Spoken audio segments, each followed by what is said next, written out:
Somebody else asked, I'm afraid of getting near a possessed person or somebody who's like. Can you not be near a possessed person? You should. No, a possessed person. I've been around possessed person all the time.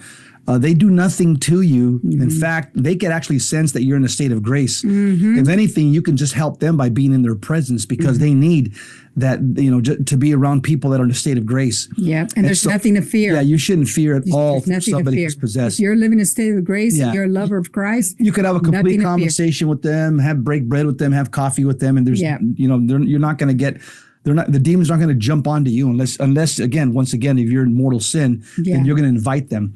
But if you're in a state of grace, do not fear demons or the devil or a person who's possessed. Yeah. All right. The next question was, they asked Father Grob, who's he's a bishop and was an exorcist as a priest.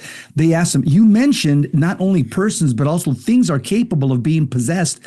How do things get possessed? Father Grob says, the underlying question for possessed objects is similar to that of a possessed person. You don't simply wake up one morning and find yourself demonically afflicted or possessed. The same is true with things. If it's a house or a building, we have to ask what brought darkness or evil into this place. Was it by some kind of action, satanic worship, or some sort of violence through homicide or suicide? There can be numerous doorways through which the darkness can enter, and at times we struggle to understand theologically how it happens. And they also asked him, what are some common misunderstandings of the rite of exorcism? Father Grob answers, first, we don't want to give the devil too much authority or power. At the same time, I'm not trying to downplay the fact that he is very powerful and has honed his craft for a very long time. But some people want to put him on par with God. There is only one God, though, and the evil one is a creature. He has a beginning. So in that sense, the dog is on the leash. It doesn't mean the devil doesn't retain the supernatural gifts he possessed before the fall, but he can't do anything unless God allows it. He's not God, so he doesn't have the privileges of God. God creates ex nihilo. Out of nothing. Out of nothing. The evil one can only manipulate already created matter, and he's good at it. He lives to instill fear and isolation in the human soul. Father Grob gives a second reason. He says, second, there's a tendency to want to lump all kinds of demonic activity together without making distinctions between temptation, obsession, oppression, and demonic possession. We can't equate these activities.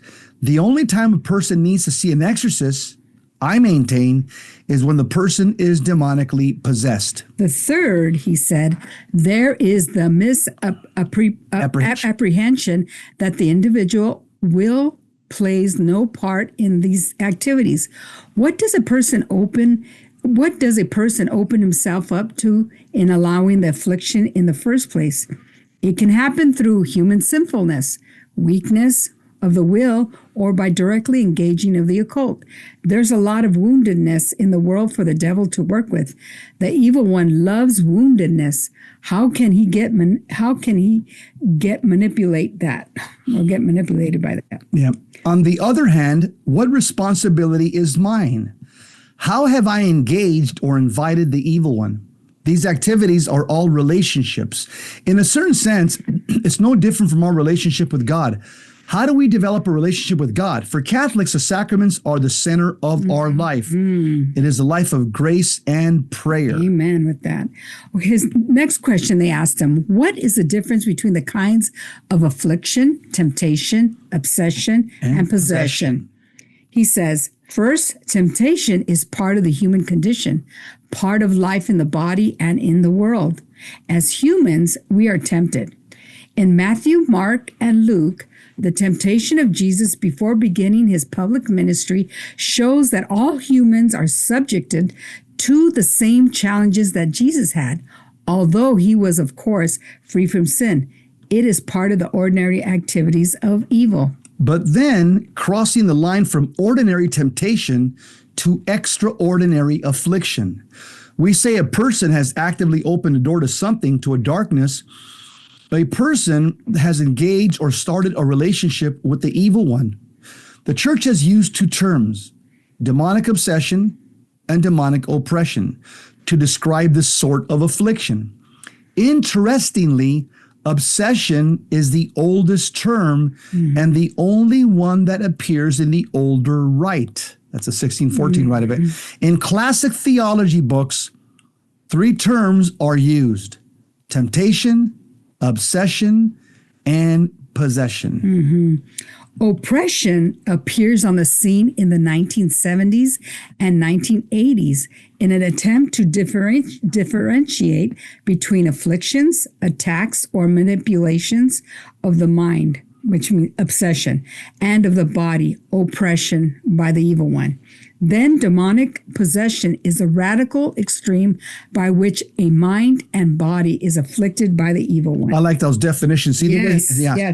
There's a distinction. Yeah. Yep. So just again, obsession are attacks of the mind. Oppression, attacks of the body. And then possession, it's both.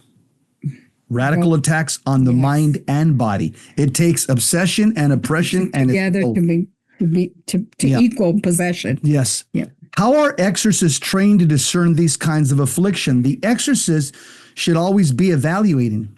It's worded well in the Pronotunda, that's the introduction or the guidelines of the Revised Rite of Exorcism, that exorcists shouldn't be too quick to either believe that the devil is there or that he isn't. What has been added in the guidelines that are not found in the ancient rite is that the exorcist should have moral certitude. It is similar to a judge in a marriage nullity case. Moral certitude is not absolute certitude, but it's more than possibility. It's based on proofs, and that's how the exorcist determines moral certitude.